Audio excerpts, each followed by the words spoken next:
Hi guys, my name is Mannequin and welcome back to EDM Pro Tips. I'm so sorry that I did not get this video out last week. I just got flooded with assignments, so I didn't end up with nearly enough time that week to actually put out two videos.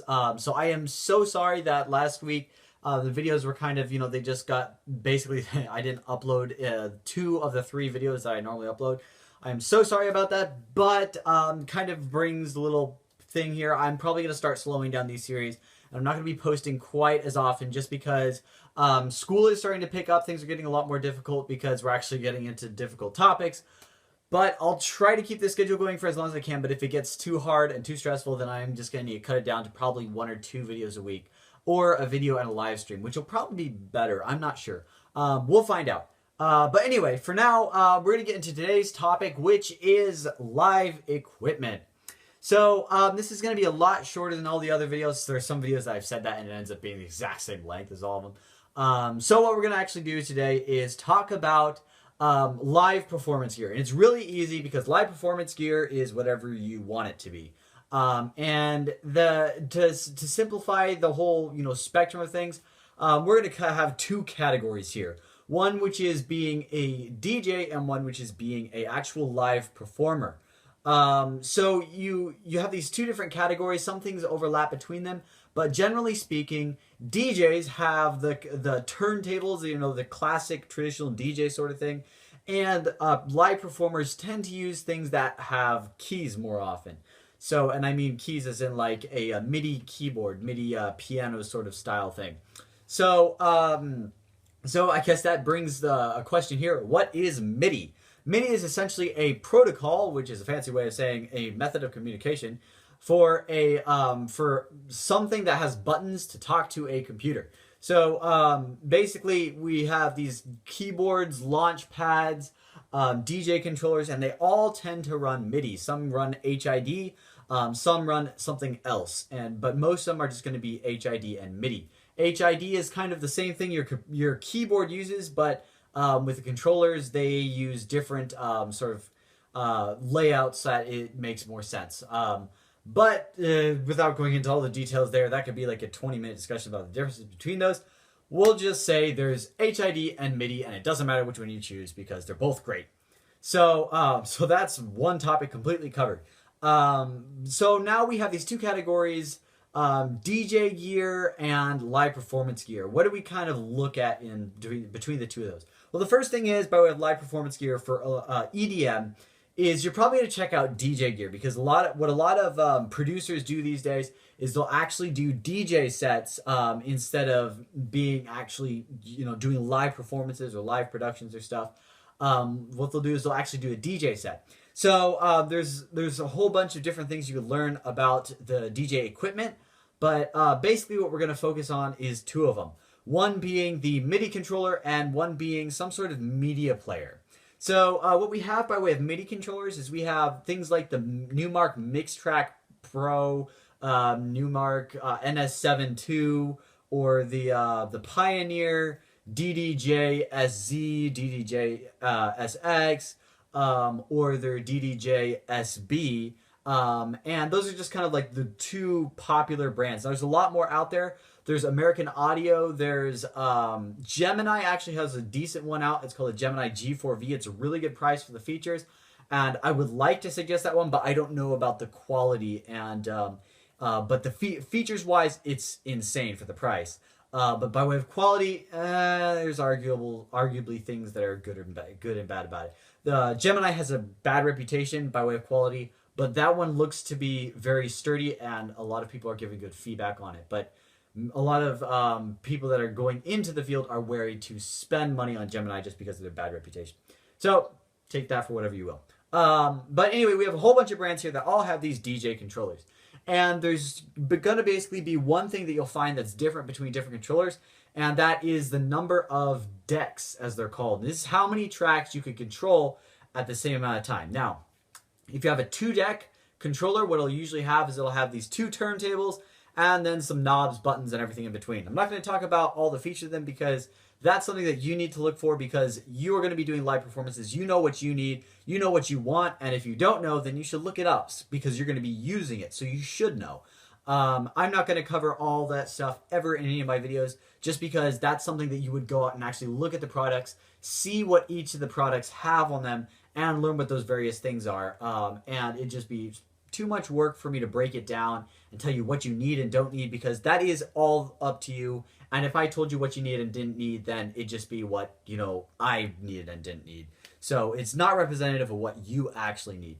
So that was distracting. But anyway, we have the thing, basically all the MIDI controllers you'll find for DJ equipment are going to have 2 turntables and then a whole bunch of other things around them. But what you have with two channel DJ controllers is that it's basically designed to run 2 tracks. And that means that you have these 2 tracks you're running, and you can transition between them, and you can kind of bounce between them and stuff. But you can't do a lot of extremely fancy things. So on the other hand, a 4-channel controller, like the Gemini G4V, the Newmark NS7 II, or the Pioneer DDJ SX or SZ, those ones have 2 turntables still, but you'll notice they actually have at least 4 faders that are just kind of these little volume faders that'll turn the volume up and down. So obviously, as you go up in price, things get more have more features. But the one thing that you need to look for is, does it have 2 channels or 4 channels, and then decide whether or not you want one or the other. I personally have a 2-channel DJ controller just because I was gifted it from a friend, and what I found is you can actually remap a lot of 2-channel controllers to work as 4-channel controllers. So you don't need to necessarily buy a 4-channel controller to be able to use more than 4 channels, but it just works better when you do. So that's, once again, I can't tell you get a 2-channel controller if you're just starting out, or get a 4-channel controller if you want more flexibility. I can't tell you that. That's going to be up to you. What do you feel like you want? What do you feel like you need? Personally, with 2 channels, I kind of felt like I was being held back just because I can only go between 2 tracks. I can't have 1 track running and then kind of jump in 2 other tracks on top of that. So there's, personally, I felt like I needed 4 tracks, and that is kind of the standard. So we've kind of talked about MIDI controllers, and like I said, that's one's just going to be a lot looking for the particular, things that you want on it. But DJ controllers, that's kind of what they're called. And, there's no real fancy name for them, unfortunately, like turntables or something like that. If you search turntables, you're not going to get what you're looking for. So then that brings us into the other side of DJing, which is the media players. Media players being the, I'm just going to list off the only ones that are used professionally. And that would be the DJM 900 Nexus and the CDJ 2000 Nexus. Those ones, essentially, the CDJs are the players. They can play off CDs, SD cards, or USBs. And they have the turntable on them. You could have up to 4 of them. Actually, I think you could have more than 4 of them sometimes. Linked up to what's called the mixer. And the mixer is the DJM 900. And that's going to be, those ones are basically the industry standard for DJing. Whenever you go to a really big venue, that's what's going to be running all the sound. When you look at live performances by Hardwell, Armin van Buuren, Tiesto, Martin Garrix, Jay Hardway, Firebeats. I'm just naming off stuff from the particular genres I look at. But those guys, if you look, whenever they're performing, they basically have CDJ 2000 Nexus and DJM 900. Actually, I think it's only the DJM 900, not DJM 900 Nexus. I don't remember for sure. But anyway, those are really expensive. Just gonna say this right now. It'll basically cost you, I don't know, like what, 8 to 10 grand to get 4 CDJs and one of the mixers. So it's extremely expensive to go that way. So personally, what I suggest is learn how to DJ on a controller because it's cheaper, and they also are rather flexible in terms of what you could do, but feature-wise.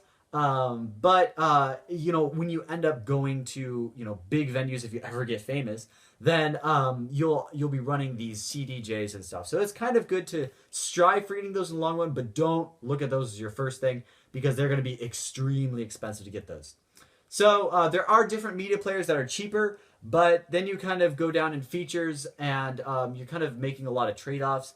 And the only time I would suggest going for a CDJ and mixer sort of setup instead of a digital MIDI controller is if you actually want to use vinyl with your mixer, and that's a little bit more difficult in some cases with lower end DJ controllers. But if you go and you actually get a mixer, it'll work with your CDJs, and it'll work with your turntables, and it'll work with basically anything else you plug into it. So it's more flexible, more customizable, but in terms of features, it's kind of, there tends to be less features.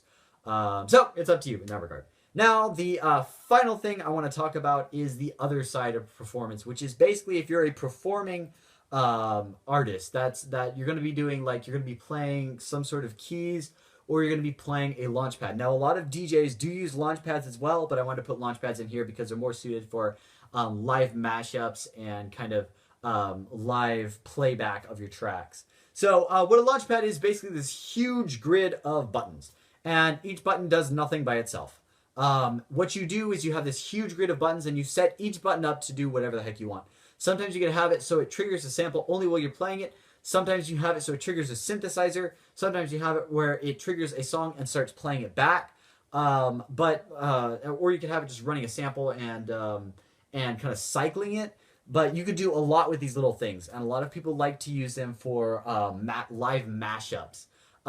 Personally, I haven't used them, but that's just because I'm not too into live performance as much as I am into production. That's why I'm doing a very brief cover of this as well. So we have the Novation Launchpads. There are some other brands that you could get different things for, and they have kind of the Launchpad sort of look and layout, but they won't be name brands. So you kind of get different features, and you'll have different trade-offs as well. You might get it for cheaper, you might get it for more expensive. Might be more features, might be less features. You just look at it and find out for yourself. That's going to be up to you. That's entirely up to you. And then finally, what we have is keyboards. And these keyboards, along with synthesizers, actual synthesizers, but those are extremely expensive. If you actually go into synthesizers that you, the workstation synthesizers that you actually design synthesizers on, those get pretty expensive pretty fast. So most of the time what you'll have is you'll have a laptop running your software, and you'll actually plug up the MIDI controller that is going to be a keyboard, and then you'll run the synthesizer off of there. But these keyboards can have a lot of things. They can have knobs, faders, they can have Novation style buttons where they're velocity sensitive pads, and then they have the keys, and they have pitch bend and stuff like that.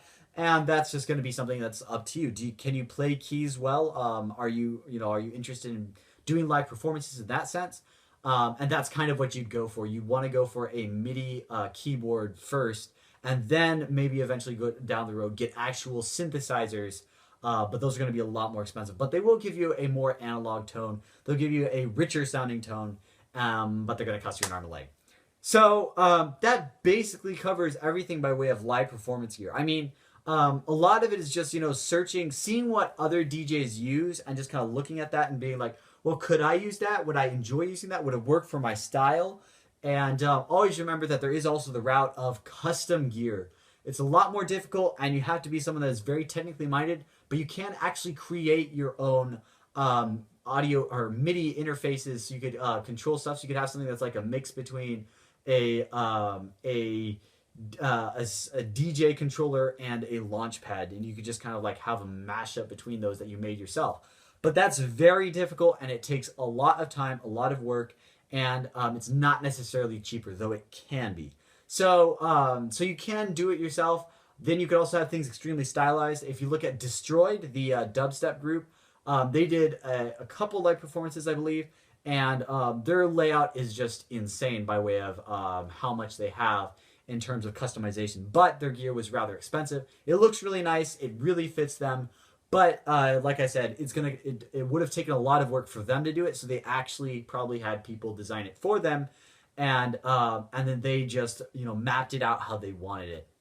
So there's a lot of gear that you could use. I didn't cover everything. I know I didn't cover everything. I just wanted to cover all the major bases, so you kind of know some of the things to look out for. I did give any examples for Novations, just because Novation is a brand, and that's the Novation Launchpad is kind of like their line, and that's basically what you'll find there. By way of keyboards, I didn't cover any. I'll give you a couple of suggestions. There's the Akai series of keyboards. They have really good ones. M Audio also has very good keyboards. The M Audio Axiom Air is really good. And then Akai MPKs and what's the? I think there was one other one. Gosh, I can't remember now. I think Novation also has the Launch Key. It's called, which is also a very good options for the price. So there's some keyboard options as well. I'm not going to even talk about synthesizers because I don't look at synthesizers simply because they're so insanely expensive, and you can run them real time off of a decent computer. So not too much to worry about there. So that covers basically everything that I wanted to talk about. It is a shorter video here, but like I said, this is one of the things that's entirely up to you. Just like microphones, I kind of gave you different tiers and different sections that you can look at. This is one of the cases where it's entirely up to you, and it's just, what do you want? It's really not so much what do you need, it's more so what do you want? What do you want to use, and how much money do you have to spend towards this particular piece of gear? So, so it's very free range in terms of what you could choose, and you can mix and match all of these, and there are DJs and live performers that mix and match a lot of these, and some of them use gear that's more suited for DJing, but they actually use it for live performances instead. And you know, there's some the other way around. Some people use Novations and launch keys and stuff like that, and Akai MPKs and keyboards for DJing. But it's up to you. What do you want to do? So hopefully this video had some good information for you guys. Thank you for watching, and I'll see you in the next video.